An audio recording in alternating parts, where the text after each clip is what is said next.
Welcome everybody to New Hampshire New Normal with Professor Mary Stampone.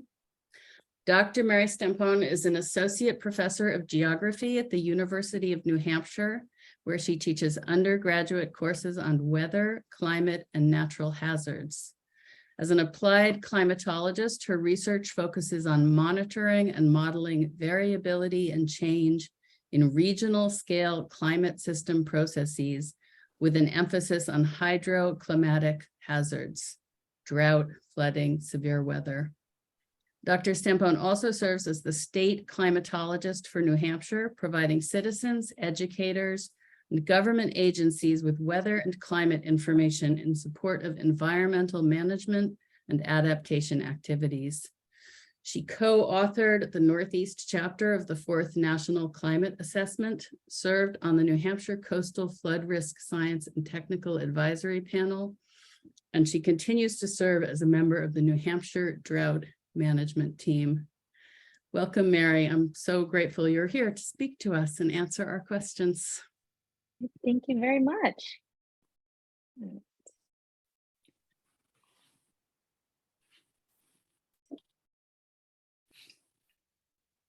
Are you seeing my slides okay? Yes. Perfect.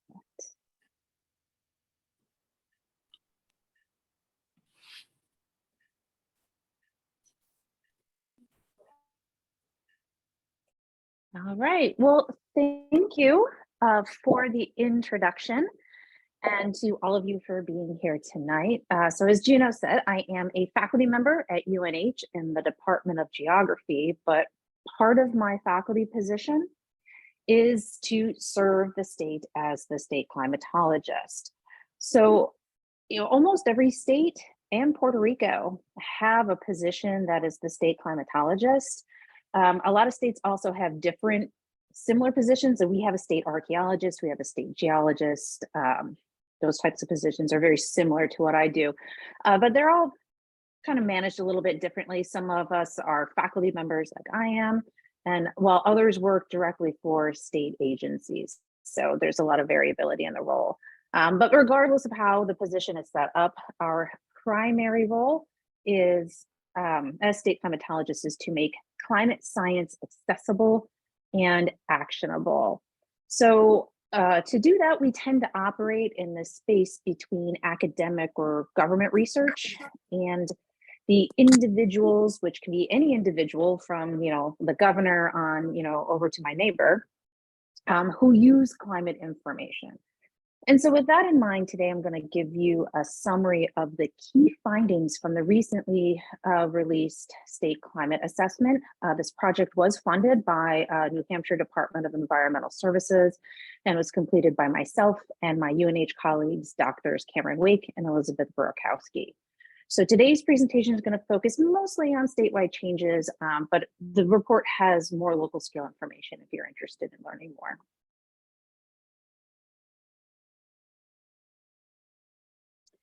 So to get us started, we all know New Hampshire's climate is characterized by 4 distinct seasons, and it is this distinct seasonality that supports a diverse natural landscape adapted to the extremes of cold, snowy winters and warm to hot, humid summers. So at daily scales, New Hampshire's weather is, of course, highly variable and capable of producing severe conditions, including extremes in both warm and cold temperatures, as well as precipitation, resulting in floods and droughts, which can actually occur at the same time. Then additionally, several major storm tracks cross New England, placing New Hampshire in the path of blizzards, thunderstorms, and even, occasionally we do get hurricanes. But to put the day-to-day ups and downs of weather into perspective, we often compare different types of observed weather to the type of weather we expect at any given time of year. So for example, November is historically the start of the cold season here in New Hampshire. And imagine, most of us expect the weather to be cold with a chance of snow, particularly across northern parts of the state, which is what we ended up having today. So this expectation for what is normal weather is our own way of characterizing climate. and is usually based, on some sort of combination of, what we know about history, of course, our own personal experience, and when that experience occurred, along with, what it feels like at the moment. So while, what we think is normal is obviously useful for everyday purposes, it tells you, well, this time of year I should bring out my coats, and this time of year I don't need my coats, that kind of a thing. But it's also subjective and varies from person to person. So in climate science, we quantify normal using the statistical average and range of weather variables like temperature that are observed over a specified time period. And a climate normal then represents the current climate of a location based on the average of weather observed over the past 3 decades, which right now is the average calculated for the period of 1991 to 2020. So when I go and I say something is, the weather is normal today, I'm referring to it being close to that statistical average. So in averaging all the fall daily temperatures for the current normal period at the official weather station in nearby Freiburg, Maine, that's actually your closest weather station, we end up with a normal daily temperature range of a low of 25 to a high of 46 degrees Fahrenheit. Now, comparing today's temperatures, which are shown here as blue bars spanning the differences between the day's high at the top end and the day's morning low temperature on the bottom, we can compare that then to what the normal is. And so for today, up at Freiburg, you had a high temperature of 36 this afternoon compared to the morning low temperature of 30, which compared to what the normal range is right smack dab in the middle of it. So while, today would be considered a normal November day for your part of New Hampshire and Maine. But, while today's statistically normal for late fall, the average month-to-date temperatures for November are actually running about 10 degrees Fahrenheit above normal. And so far since November 1st, at the Freiburg station, they've broken 6 daytime high records since November 1st. And that includes some of those 70-degree temperatures you had over the weekend. So abnormally warm temperatures, like the ones we've had thus far in November, are actually becoming more common. And they're becoming more common in response to continued global warming. So this NASA animation shows global warming since the late 1800s as the difference between each year's annual temperature and the 20th century average. So these observations, which are collected around the world, show how global average temperature has increased in response to the increase in human-sourced greenhouse gases in the atmosphere since the beginning of the Industrial Revolution. And so while warming rates vary regionally, the observed rise in global temperatures over the past 50 years was faster than that observed over the past 2,000 years of Earth history. There we go. So as global temperatures increase over time, locally, the value and frequency of warm daily temperatures, like those November temperatures that hit the 70s, will also increase. So when we average the increasingly warmer daily temperatures over decades, the new climate normal and range is warmer. And so this shift in the normal range toward higher values makes abnormally warm weather, including extremes, more likely to occur now than they did in the past. And so, of course, we're going to still have cold weather and a warmer climate, especially in a place like New Hampshire. But as we see more warm temperatures, we're going to see fewer extreme cold temperatures, resulting in a milder cold season with fewer cold extremes. So now to the report. So what we found in the report is that since the beginning of the 20th century, New Hampshire and New England as a whole has become warmer and wetter, with an increased occurrence of both warm and wet weather extremes since the 1970s.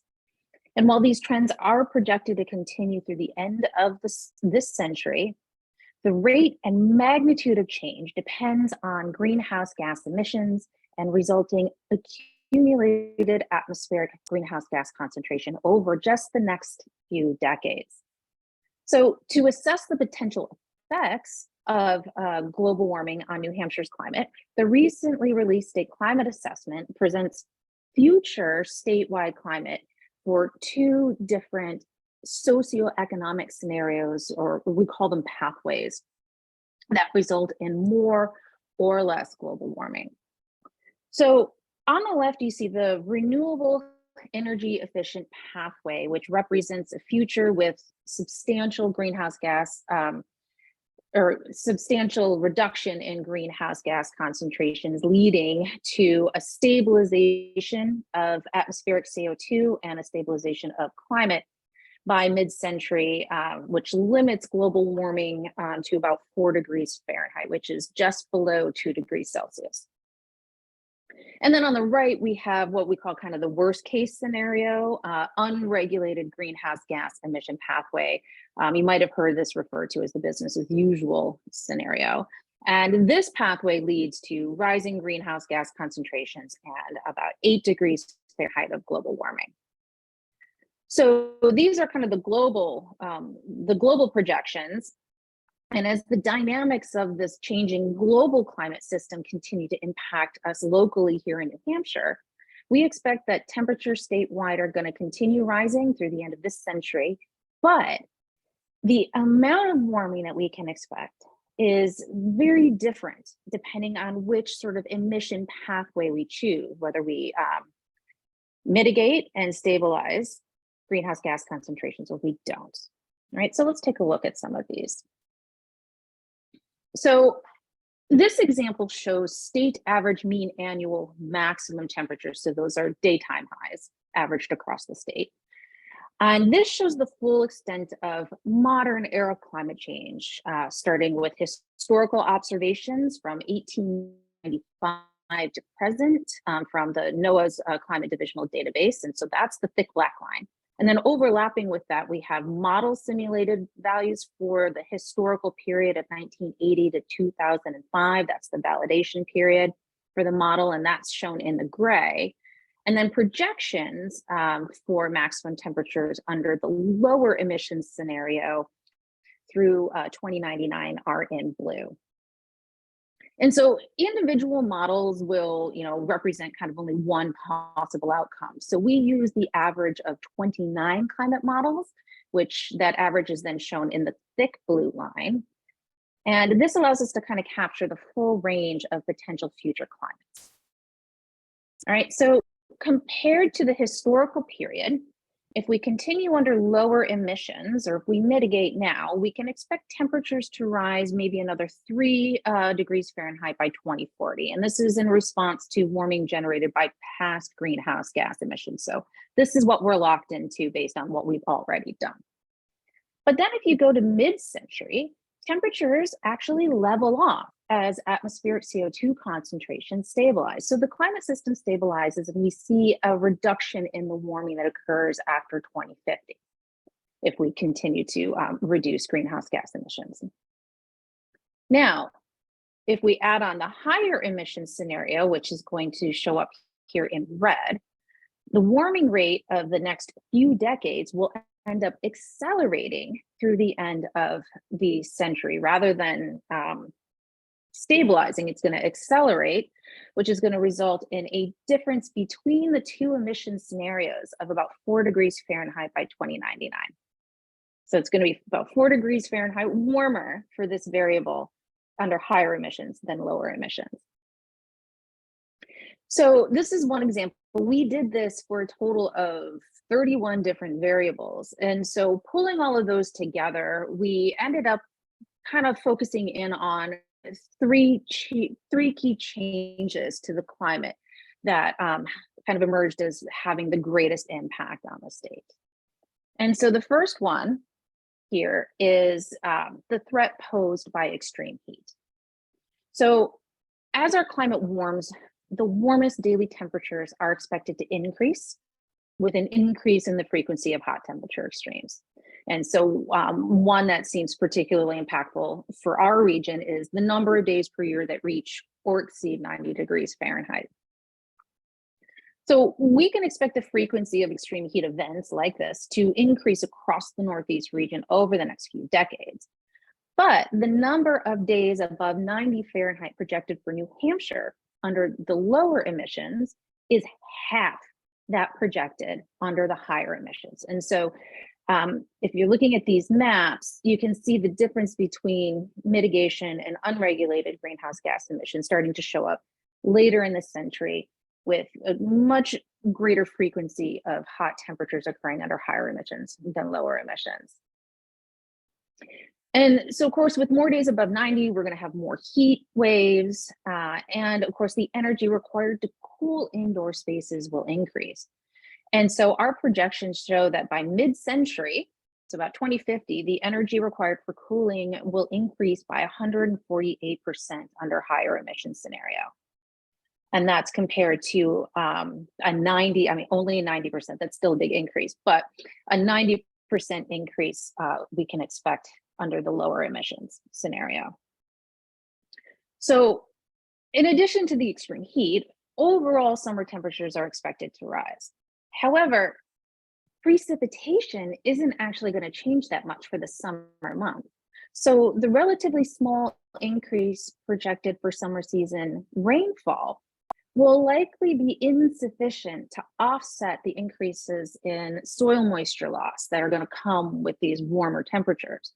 And so what this does is sets the stage for more of these fast developing droughts to occur during the height of the summer season, you know, similarly to what we've had this past summer as well as the summer prior. So warming is projected for all seasons, but the greatest warming rate is projected during winter, particularly at night when the lowest temperatures of the year occur. So we see an increase in the warm extremes, we're going to see a decrease in the cold extremes. So for the near term, winter minimums for both pathways, lower and higher emissions, show about a 2-degree Fahrenheit warming by in the near term. So that's over the next couple of decades, but by mid-century, we can see warming anywhere from 5 to 7 Fahrenheit. And of course, at the end of the century, we were looking at 7 to 12 degrees Fahrenheit, depending on emissions. And of course, as average winter temperatures warm, the frequency of cold extremes will decrease, which includes the number of nights that drop below freezing. So across northern parts of the state, there could be 24 to 33 fewer freezing nights by 2050, so just by mid-century, depending on which emissions pathway we choose. And of course, with fewer nights below freezing, we'll see more mixed precipitation and rain on snow events, resulting in less snow overall and fewer days with snow on the ground. And so this graph here shows the number of days with 6 or more inches of snow statewide. And we can see that the number is about half. By mid-century under the higher emissions, it's about half of what we have today. And then going into the end of the century, you definitely see the difference that mitigation is going to make in terms of what our snow cover will be. And then as you know, our winters get milder and shorter overall, we end up seeing the length of the growing season increase. And for across northern New Hampshire, we're seeing an increase in the length of the growing season by 2.5 to about 4 weeks by mid-century, of course, for parts of northern New Hampshire. So in our last finding here, like temperature, total annual precipitation is projected to increase about 2 inches above today's average of 43 inches by mid-century, and only slightly higher by the end of the century. So we're overall getting wetter, generally speaking. But these increases in precipitation are not evenly distributed throughout the year. And most of the change in precipitation is projected to occur during the winter and spring seasons, with little change expected during summer and fall. And so again, this is why we have the increase in temperatures in the summer that aren't going to be met by precipitation, which can lead us to be drier. Meanwhile, in the winter and spring, we're going to get more heavier precipitation events, which can lead to flooding. So as in the past, these increases are again largely due to more frequent, intense, extreme precipitation events, which we define as 1 or more inches of rain in 24 hours or more than 4 inches in 2 or more days. So that's more of an overall storm total. And just for an example, so these are all tables from the report, and the table here, this is for Concord. We can see that the largest events, which are those 4 inches or more events, those are the ones that are going to occur more frequently as we move on into the century. And looking specifically at those 4 inch or more events, we're going to go from an average of 2 events per decade to 3 or 4 such storms just by mid-century, depending again on the greenhouse gas emission pathway we choose. And so this combination of the projected increases in spring, when we also have snow melt, along with our precipitation coming in extreme events, increases the risk for late winter, early spring flooding in terms of both the magnitude and the frequency. So climate change has and will continue to present challenges to our economy and our infrastructure, the natural environment, and the services nature provides society, as well as human health and our quality of life. And so without climate change mitigation, continued warming of the atmosphere and oceans will make extreme weather more intense, resulting in more temperature extremes and storms that produce more precipitation. And so with this, climate change will create new risks for communities while multiplying existing risks that have a greater impact on those who are already vulnerable. And so looking at some of the social vulnerability factors that kind of intersect with climate change, New England is very geographically, we have a wide spectrum of communities from, densely populated cities, interconnected suburban areas, and then the more relatively remote towns. So the rural and urban areas have distinct vulnerabilities to the threat of climate change. And across the region, inequalities arise due to vulnerabilities from socioeconomic and accessibility factors that can limit a community's ability to cope with external stressors like severe weather. And across New England, poverty, inadequate housing, household composition are all factors that increase vulnerability, while locally high unemployment, housing and transportation limitations all increase vulnerability of some of the rural communities across New England and New Hampshire and Maine specifically. But despite the observed changes in regional climate and our vulnerability to extreme weather, as well as these known consequences of unchecked global warming, climate change can still be kind of a tough thing to wrap our heads around. And it can also seem kind of like a future problem, especially when we're kind of comparing it to the back and forth weather we're all used to seeing here in New England. So some interesting statistics here from the Yale climate group. So the majority of New Englanders are actually concerned about global warming, and even more think global warming is actually affecting our weather right now. But fewer than half think they will experience the consequences of it. So, in New Hampshire, where daily life is so affected by the weather, this increasingly erratic and extreme weather of a warming climate, is already here. It's already disrupting lives and livelihoods and posing new challenges for residents and for businesses and government decision makers. And so the changes associated with a warmer climate that has already had negative consequences on our northern forest ecosystems, which has impacted valuable rural industries and increased our exposure to vector-borne diseases and allowed invasive species come in. And so without substantial reductions in global greenhouse gas emissions, some regionally specific climate change impacts, such as stronger storms and the associated risks of increased runoff and flooding, milder winters with less snow, leading to a longer growing season that's more hospitable to the spread of invasive species, will pose a significant threat to New Hampshire's economy and our quality of life here. But while we need to be prepared for the impacts of continued global warming, we're going to warm regardless. The amount of change we will have to adapt to will be less for a lower emissions, renewable energy efficient future, making greenhouse gas mitigation one of our most effective adaptation strategies. So, kind of the moral of the story here is that there is still time to avoid the worst impacts of climate change, but we do need to act now. So just to wrap it up, the information that I presented here and more is available in the the 2021 State Climate Assessment. I encourage you to refer to that, as well as some of the other resources listed here for more information on both state and regional climate and environmental change. And so with that, I will stop talking and let you all chime in. Thank you.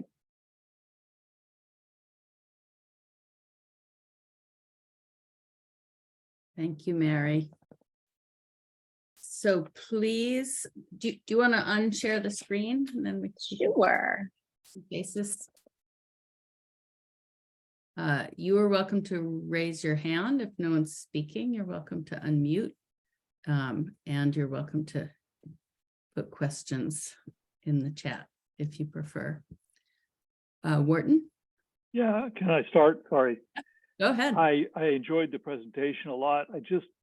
I wonder, I know this is maybe a little outside the purview of the State Climatologist Office, but do you see these data and arguments as providing a steady increase in support among the leaders of our state to pursue strategies for reducing greenhouse gas emissions, across partisan lines and everything else? Because I think that's what we'll really need to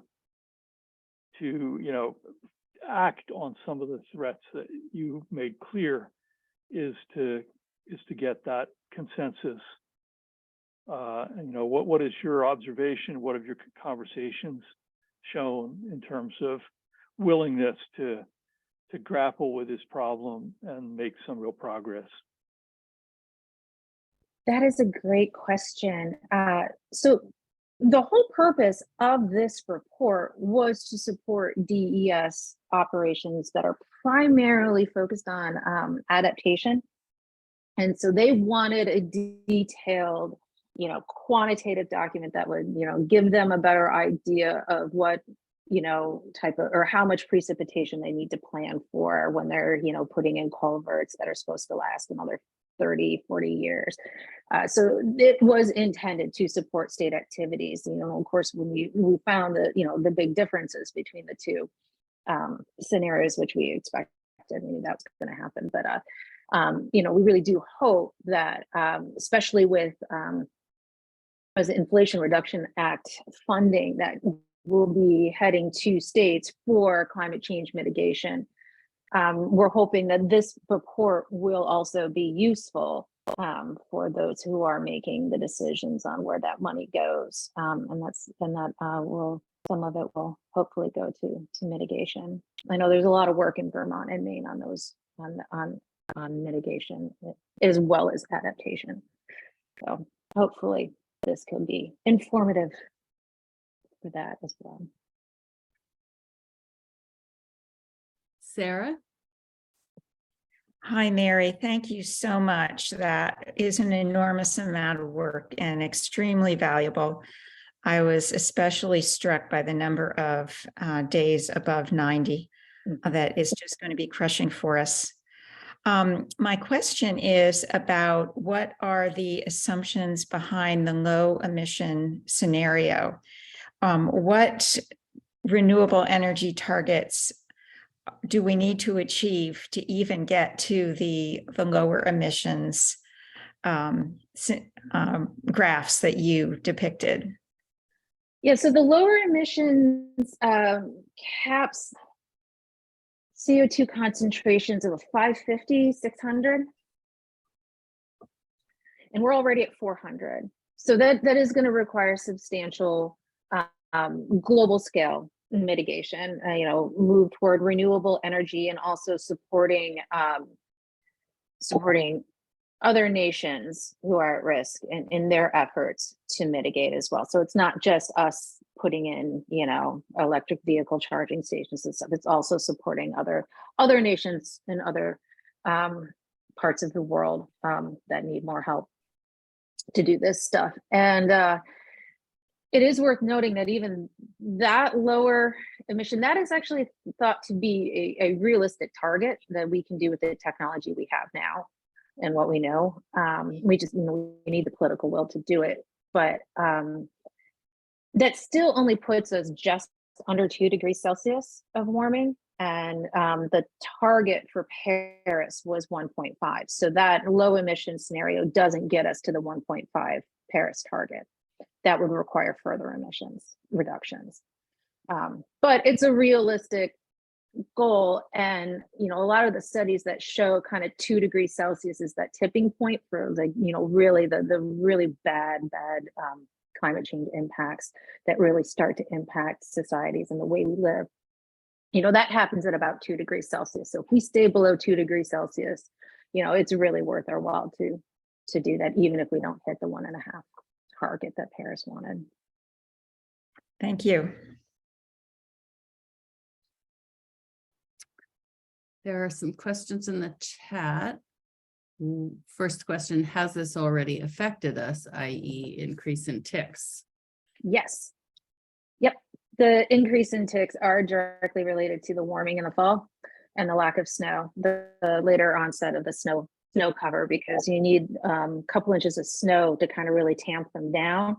Even if it gets cold, they can still be active. And so that's part of the issue that's affecting moose, as the ticks are out longer in the season feeding on the moose. And so they're not as healthy and more susceptible to disease. And then of course, just with it being warmer in the summer, it's just a really, really great little place for them to just grow and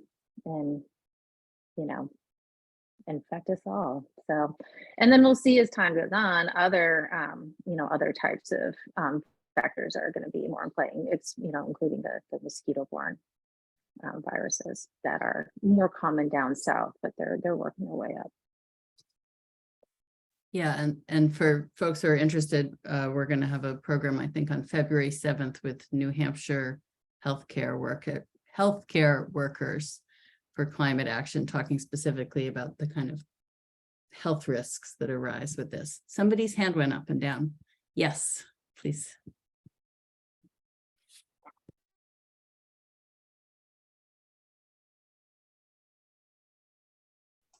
Okay, here I am. Have the temperature range increases that were on your charts, have they incorporated the reinforcing mechanisms, or as I call them, compounding mechanisms, say of, melting snow, the earth warms, and there are innumerable ones. I mean, the change in the oceans, the dying of the forests as they dry, leading to further warming. Permafrost, all these different things. I know I'm a little out of New Hampshire on this one, and also, does the state of New Hampshire have any plans to reduce their use of fossil fuels in energy production? That may be out of your. Yeah, I don't make policy, so Right. Unfortunately, that is not my area of expertise. But for the models, These are fully coupled global climate system models that pair the atmosphere with the ocean, with the ice and the forests. And so it is a fully coupled dynamic model that does account for those feedback mechanisms between systems. I mean, it can't capture them all, and it doesn't account for, kind of random events like a big volcanic eruption or something like that, or the complete collapse of the West Antarctic ice sheet, something like that is, catastrophic. But yeah, they are fully coupled, and so they do account for system feedbacks within the physics of the models. So, and they're really sophisticated, and the computers that run them are just mind blowing. What they can do now with these models. And for the state, we do have a climate change mitigation plan. It was written back in 2009. It's still a good plan, but I'm not in the state house, so I don't. I'm not an agency worker, so I'm not sure what exactly they're doing to stick with that plan. Carrie? I am in the State House, Okay. rep for Nashua. We've had a very, very, very hard time getting anything related to renewable energy, climate change, any of that sort of stuff passed. So far, we've had virtually almost no luck. And it's been pushed down to the towns. Various towns have taken on efforts to reduce their energy and to go to clean energy. But that's not going to get the state anywhere near where they have to be. As a matter of fact, New Hampshire is referred to as a donut hole in all of New England with respect to this sort of stuff. We're really hoping that because the House is so evenly divided this time, that we may have a chance of getting something to happen. But so far, we have not had any luck. Sorry about that. And it wasn't because we didn't try. Yeah, it is worth noting. I'm glad you mentioned the towns, because there is a lot of great work happening at the local level. And if we do get to a place where the state does start to invest, I think there's a lot of ground level work that they can build on. Carrie also had a question about whether we'd be sending out the slides. The program is being recorded.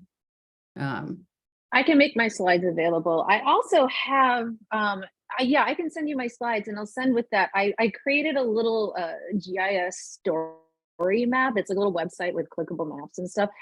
I can send you the link to that too. And that summarizes more than what I covered in the presentation. That would be That great. would be great, because I'm going to be involved in that kind of stuff coming up in this session of the House. So I want to have as much ammunition as I can get. What committee are you on? They don't decide the committees until Okay. next week, but I'm going for science, technology, and energy. Excellent. Thank you for your work. Yes. Thank you. Wharton? Yep. Yeah, I've given a presentation to a bunch of people in Meredith about climate change for Citizens Climate Lobby. I'm a volunteer for them. And a couple of the old timers there talked about ice thickness on Lake Winnipesaukee. And I was just curious whether there's any data about ice thickness or ice out dates that show these trends. I know that's like a hyper local measure, but it's a very nice piece of information to bring to people to drive home just what it is that they're really dealing with, close to home. And I also wanted to couple that with another sort of related question. You showed some records and normal data for a location over in Maine, a weather station location. I found it really hard to get, like, my local weather station here is Laconia, and I'm in Sandwich, but finding the record high and low, as well as the record low, high overnight low, and record low daytime high. Those are sort of the four data, record data points that are recorded typically. Finding those for a specific weather station seems to be well nigh impossible. I don't know if there's a tutorial or something where I could, because we see this weather like we had in the past week here, extremely high temperatures, very high overnight lows. And I'm asking myself, is that a record? And the answer is, yeah, it was, right? But I mean, it seems like you can go to your, weather.gov and you won't really find that information for the actual individual weather stations. So it'd be nice to know how, people can just, and it's also not very well publicized in the press, which would also be useful, I think, if the media would talk about weather records a little bit more openly. But if there, if you want to email ways, me, so if you go to okay. the National Weather Service Gray Maine website, they have a little interactive map, and you can click, and it'll tell you what your local weather station is.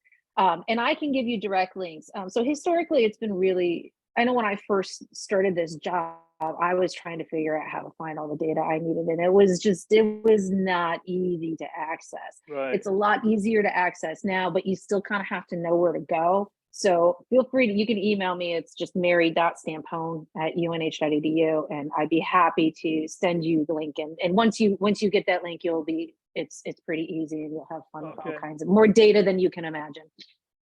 And sorry, I want to go back to the ice thickness question before I get off track. No. So the ice. So we actually have the ice out dates for Lake Sunapee and Lake Winnipesaukee in the report. So we have the data, and we have graphs for that, and both have seen a substantial decrease in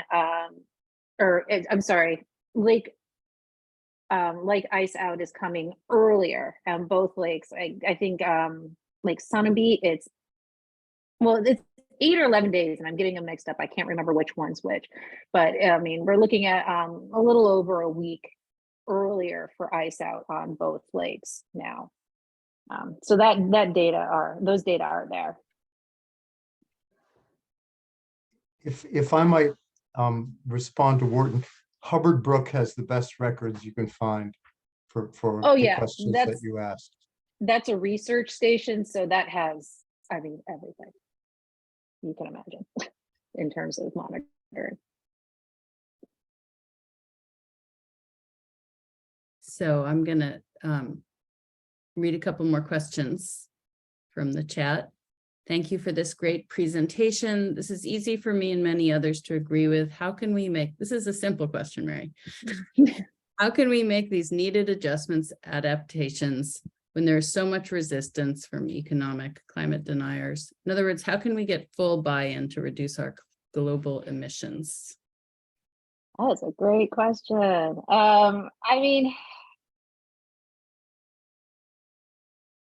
In my experience in doing this job in New Hampshire, I've been here for 15 years. I feel like I preach to the choir all the time. And so I'm just kind of amazed that more isn't happening.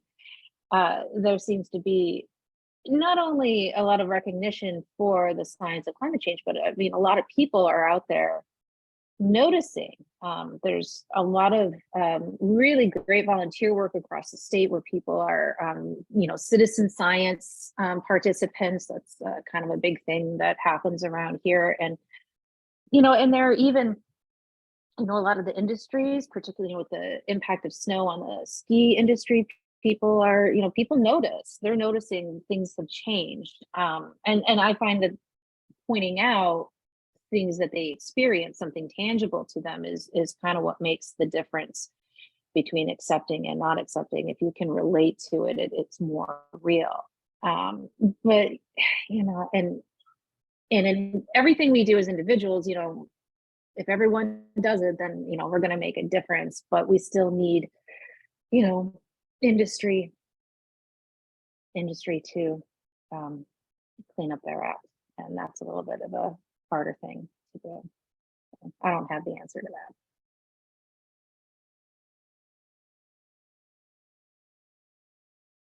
Carrie? I think the only way anything is ever going to happen in this state is if everybody contacts their legislators. We see a lot of pushback from legislators that are tied into fossil fuel, and they just don't want to put the risk onto fossil fuel. They don't want to get rid of it.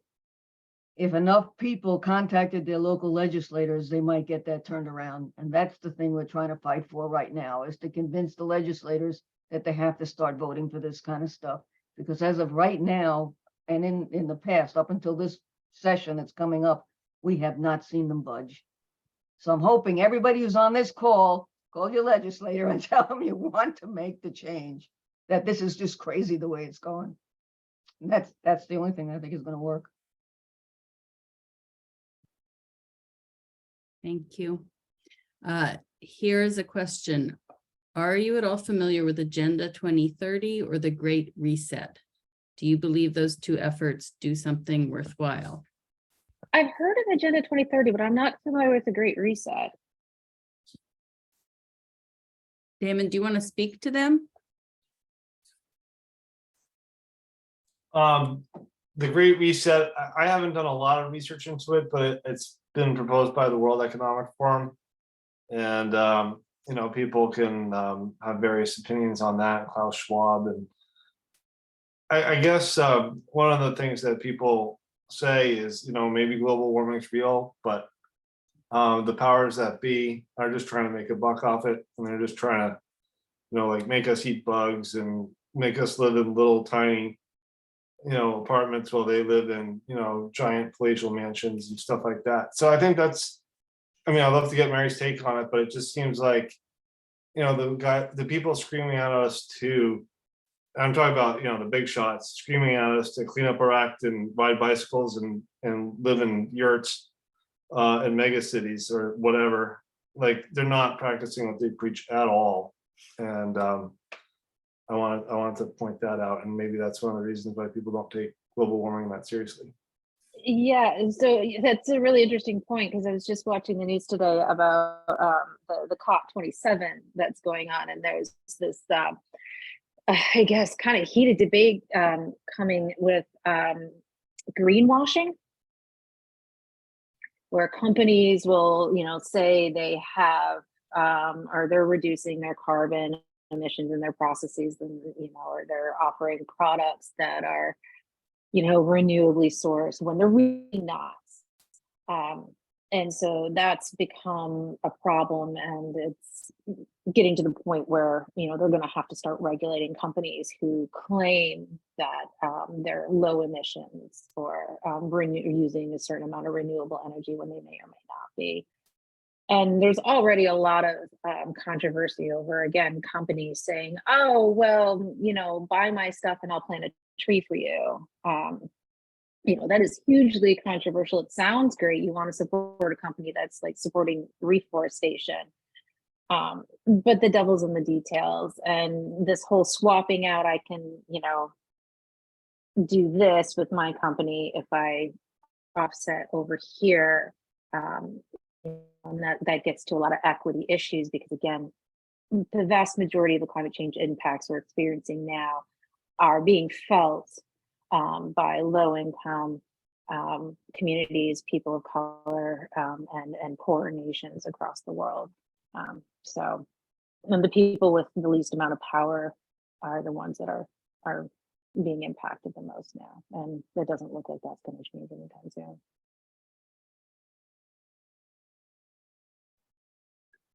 We have a shout out for Clean Energy New Hampshire, an excellent Yes. organization that tracks energy legislation and advocates for renewable energy. They need your help. And yes, people are wanting the link for the highs and lows. I think that means the gray main, you know, whatever you can share stuff with me after, and I'll make a post, or I'll send it to everybody.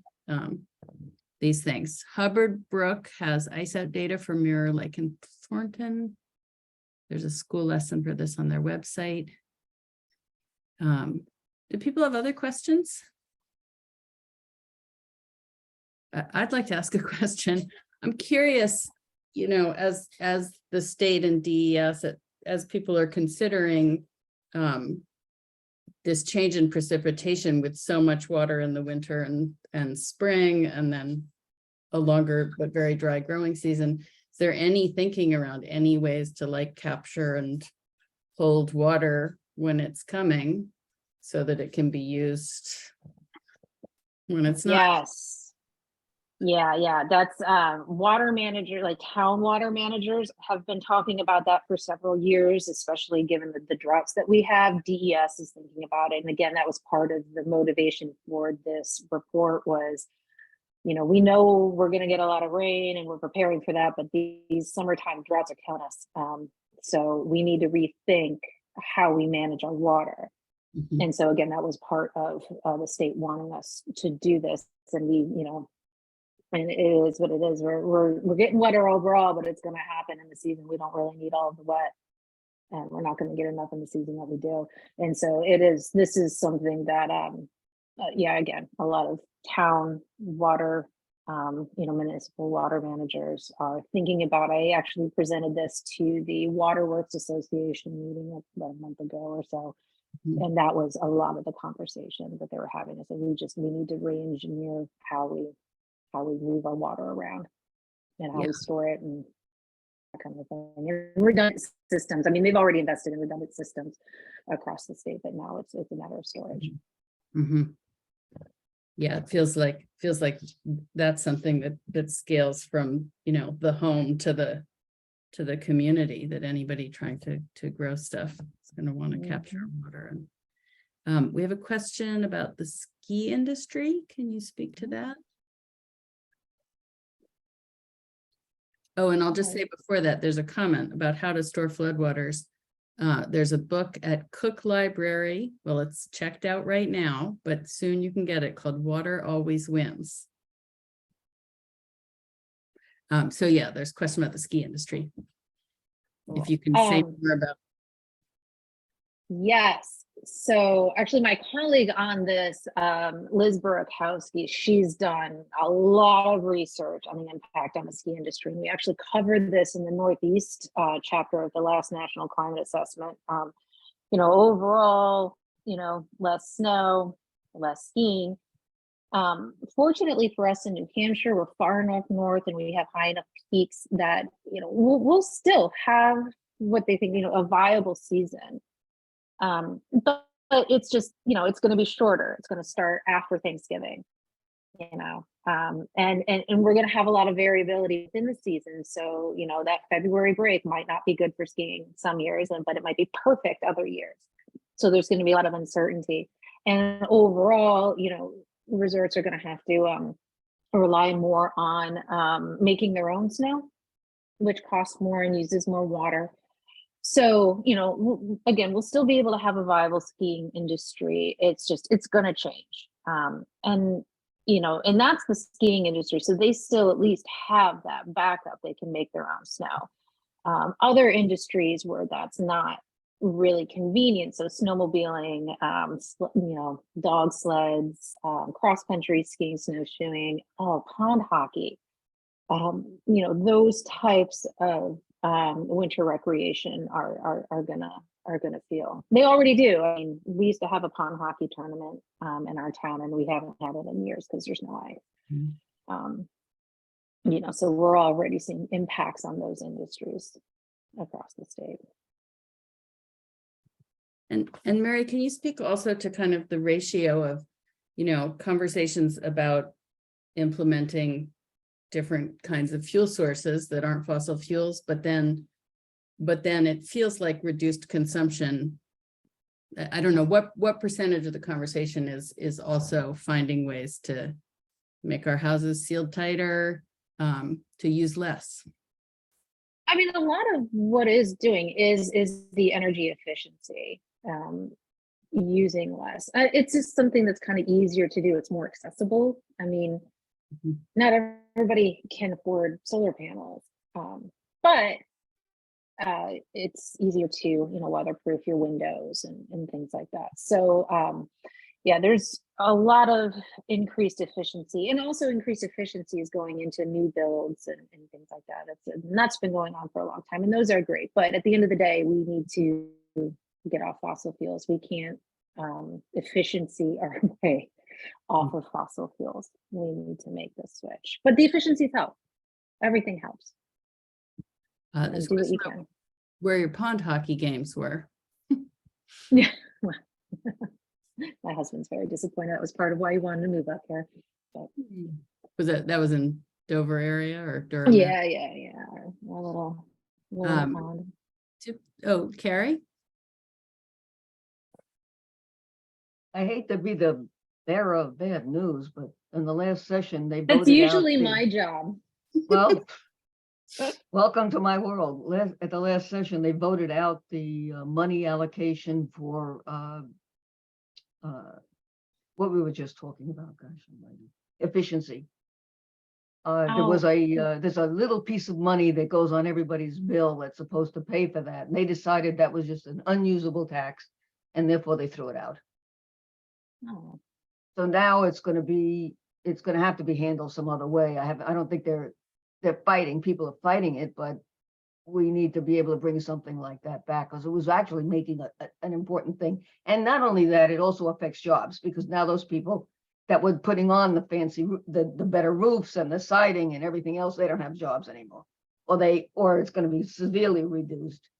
One of the things Yeah, that's those happening. programs are really effective. Yeah, and that's amazing that they would get rid of that, but they did. One of the things that we're working on, and I don't know how many years it's going to take, is something called transactive energy.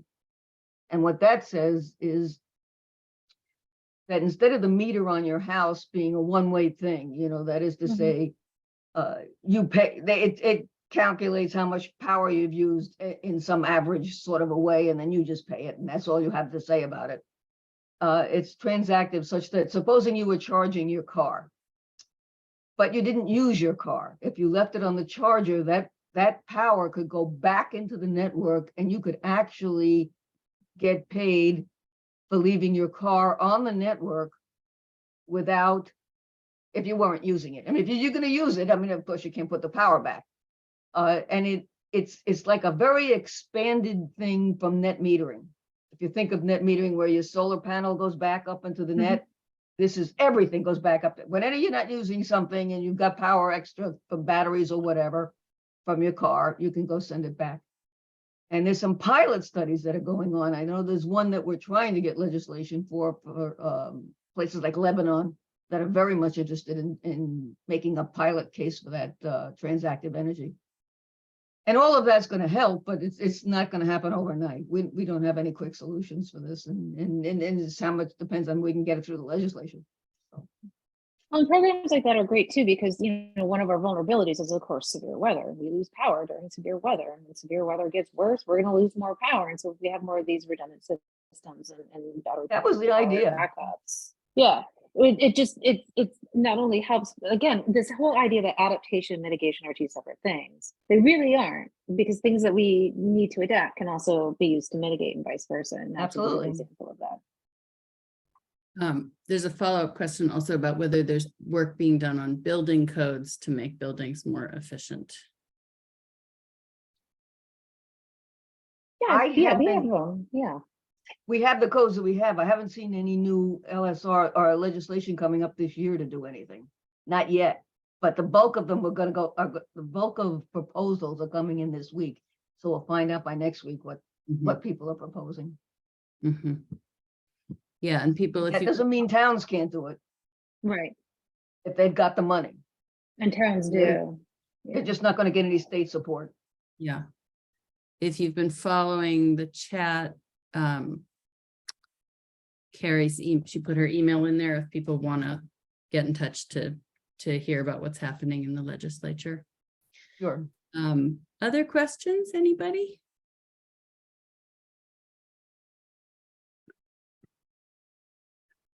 Mary, thank you so much for Thanks. I also, oh yeah, I just want to point out, I did put in the chat the link to the National Weather Service's, the Gray Mains Now data interface, and you can see the full list of weather stations, and then there's some options. You click around and play with it, and you'll find a bunch of fun stuff. But the almanac will have your highs and lows, your records.